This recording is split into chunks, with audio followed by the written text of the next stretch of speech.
Hello again, welcome back to IndyCar on the 9th of November. There are a number of interesting stories going around at the moment, but one or two which caught my eye, first of all, which are a bit more positive at least for people living here in Scotland, are first of all about second homes. Now, those of us in the independence movement know that people who live outside of Scotland and have second holiday homes here are a major source of irritation, especially to young people who live in the areas where these second homes are located, who cannot get themselves suitable housing. And so the Scottish Government for some time has been considering the idea of changing the rules concerning the council tax bans for second homes. Now, a second home officially is classified as any extra property owned by an individual which is only occupied for 25 days of the year, or perhaps more. And up until recently, believe it or not, second homes in Scotland have had a 50% discount on their council tax, despite the people who own these homes still requiring waste management, sewerage, water, power, road mending, street lighting, and all the same services that you and I expect as people who live or are residents in an area full time.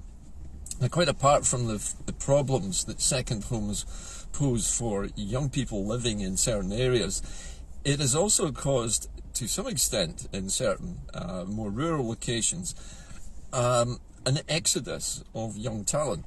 People who can no longer stay in the places where they were born and brought up, simply because there are no suitable homes for them to basically own or to rent, places where they can bring up young families, where they can stay locally, live locally and work locally.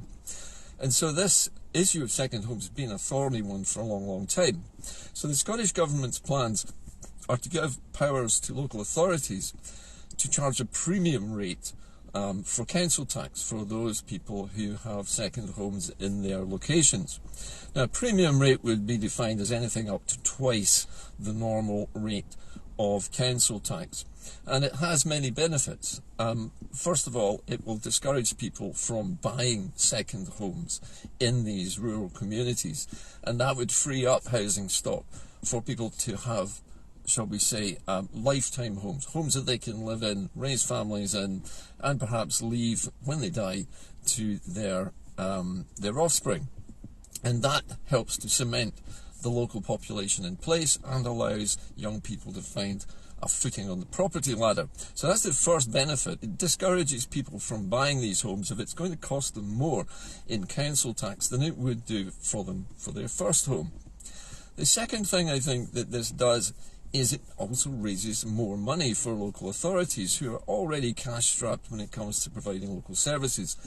So it's a good move, and it will change the dynamics of the housing stock in virtually every one of these, shall we say, more rural communities. Now, people obviously would like to have holiday homes where they can go to as a bolt home from the stresses of everyday life.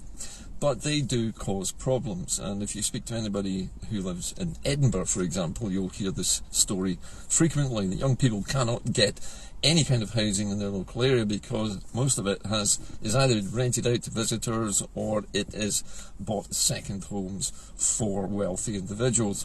So second homes really only benefit wealthy individuals, and it remains to be seen whether doubling the council tax will actually deter them from buying these properties and occupying them for small periods of the year and leaving them basically empty for long periods of time. And incidentally, this legislation is a part of the empty homes legislation in Scotland. Empty or vacant homes are charged at a higher rate of council tax as well, to encourage people to either rent them out or to sell them to people who wish to live there. So it brings us into line with the Empty Homes programme, and I think will do nothing but good.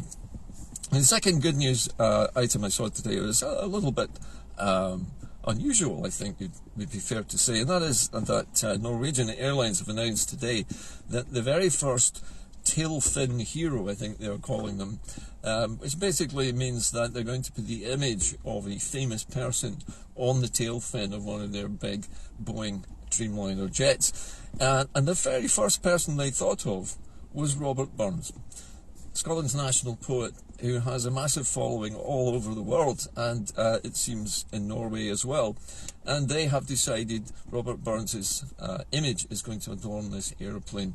I think that's an interesting and possibly an indicative move by a foreign, well, let's face it, it's a foreign airline, who regard Robert Burns as such an important figure, even though he's not their national bird, that they would put his image on the tail fin of one of their aeroplanes. And perhaps maybe a few other airlines should follow suit here in Scotland as well. Perhaps Loganair might like to do something similar to echo and to celebrate the talent that Scotland has so obviously produced over many centuries. So that was the other good news story. And then we go to the dark side of the force. And by the dark side of the force, I'm referring, of course, to the British government and its plans for the Remembrance Day Cenotaph Parade in London. Now, as you know, there's been a great deal of pressure exerted on the British Prime Minister to permit a pro-Palestinian march on the same day as the parade past the Cenotaph in central London. Now, we also know that Scotland's First Minister Humza Yousaf has backed this proposal as well and said they should allow this demonstration to go ahead.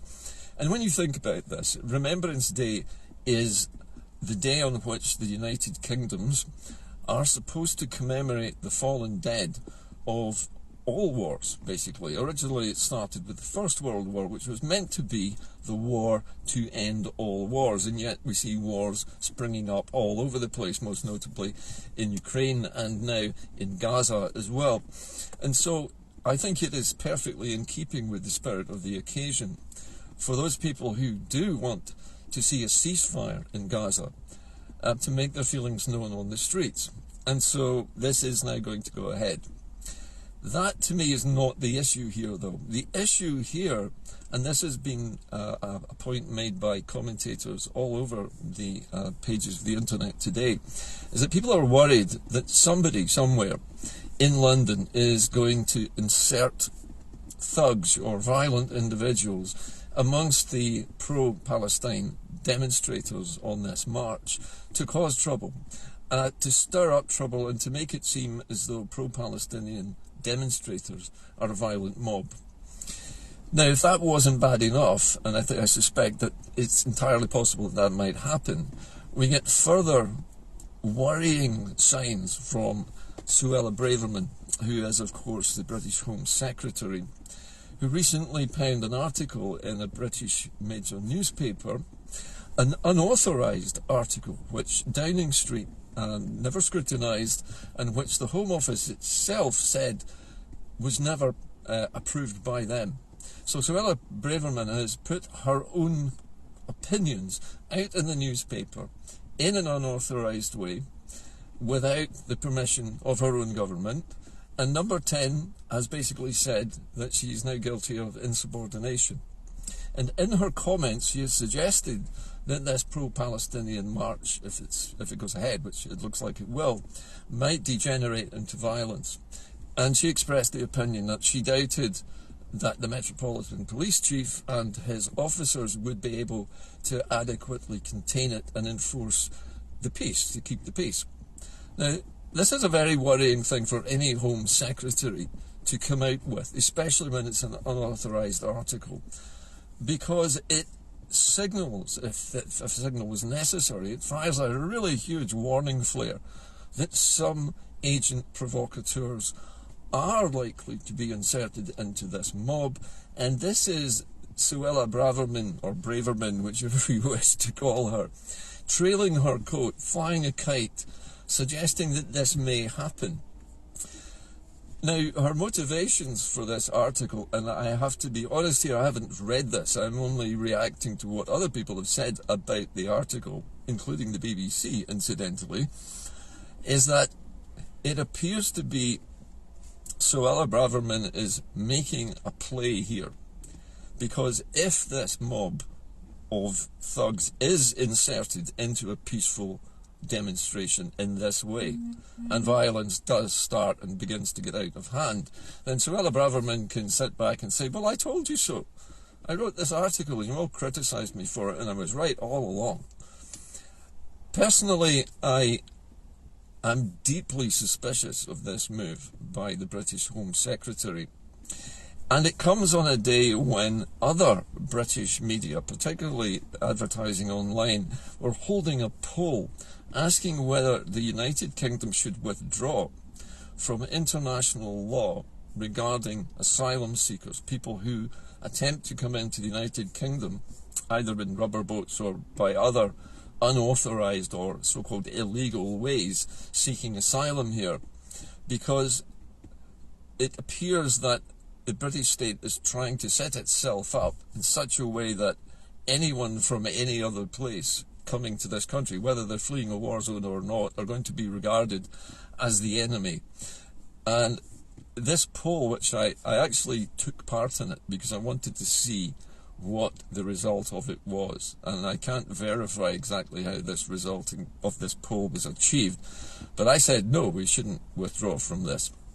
And when I looked at the result of the poll, it was something like 89% of those in the UK, allegedly, who took part in this poll were in favour of Britain withdrawing from international law on asylum seekers and on providing asylum to people who are fleeing war zones and conflict areas and persecution. It all is beginning to line up with Suella Braverman's pose about how she's going to get tough on all of these foreigners coming into the UK and demanding asylum, and Britain having to abide by international laws. And it's another warning sign, if there was one needed, that Britain has not only become an authoritarian state, but it is also becoming a rogue nation. It is no longer going to respect international laws, and it is priming up its own audience online by posing these provocative polls in which they claim a majority, and a big majority of the people who responded, are in favour of Britain withdrawing from international law altogether and washing its hands of its responsibilities to anyone who's unfortunate enough to have to flee from a war zone. All the while, this is isolating Britain further and further and further from normal Western civilised ways of behaving, and basically placing us outside of the rules-based order that exists in the planet at the moment.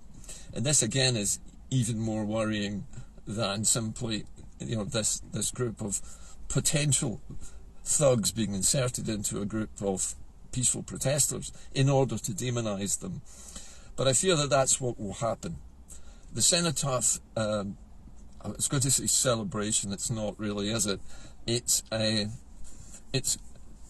fetish for a death cult, basically, that the United Kingdom seems to be absolutely obsessed with. And by the United Kingdom, I mean England. Here in Scotland, we commemorate the war dead in the same way as everyone else, and we remember those members of our own families who went through world wars and either survived or were killed. I have a grandfather who fought in both wars and survived both. And I had a great uncle who was a prisoner of war of the Japanese and survived a prison camp for 5 years and lived to tell the tale. And these are the men who I like to remember with a poppy. But this celebration at the cenotaph and the pomp and pageantry that goes with it is very typical of the English fascination with honouring the war dead and living in the past. And it's not something which people in Scotland really find any resonance with. However, I think, based on the stories I've seen today, I would be deeply worried about this march in London, and I would hope that the chief of the Metropolitan Police is all over this like a rash and has his men and women out looking for agents provocateur among the peaceful protesters on the day of the cenotaph commemoration. But like I say, the more I see of the British state and the way it does things, the less I'm inclined to want to stay in the Union. And I would hope that most like-minded, normal Scottish individuals of whatever political persuasion would feel the same way, that this is a worrying sign coming from a Home Office minister, basically the Home Secretary, almost the third most powerful job in the British government, has gone off as a loose cannon without the say-so of Downing Street. Downing Street are aghast at this having been published, unauthorised, wasn't even authorised by the Home Office. So, insubordination, well, will they take action against Suella Braverman? Well, I've noticed that they have condemned the action, condemned the article, but they have not distanced themselves. 10 Downing Street has not distanced itself from Braverman herself. So, who knows? But it's a worrying sign, and I think Britain is descending into not only it's becoming a dictatorship. If it isn't already one, it's become a dictatorship, and it's isolating itself from international norms so that it can do what it likes. And this, to me, is the most worrying sign of all, and one of the biggest and most powerful reasons why Scotland needs to get out of the so-called precious union, because we don't want to be associated with, bad enough, cringing our way through the coronation of King Charles and cringing our way through the nonsense of the so-called King's Speech, without then being forced to watch as agents provocateur provided by whomever disrupt a peaceful march, in basically a march for peace, a march wanting a ceasefire in a war, and turning it into a violent stramash in which the Metropolitan Police are forced to arrest people. I worry deeply about anyone going on this march, and I think I would say to anyone who is planning to go on the march, please go. But be on the lookout for anyone who doesn't look like they belong there. Anyone who is making threats, shouting abuse, anything like that. And for all those peaceful individuals on the march, to make sure that they bring the police over to remove those individuals before they can take any kind of action. Anyway, that's it from me today. Sorry, it seems a bit of a doom-laden final story, but the two initial stories, the one about taxing extra taxes, extra council tax on second homes, I think is a very good move on the part of the Scottish Government. And thank you very much, I suppose, as well, to Norwegian Airlines for honouring our greatest poet. That's it from IndyCar today. I'll be back again, as usual, in the next few days. Thank you to everyone who's continued to donate. If the link in the description for my videos is not working, please let me know and I will post a fresh link. Sometimes the links get broken. The one on this page has had problems in the past. Anyway, I'll see you soon. Keep the faith. Bye for now.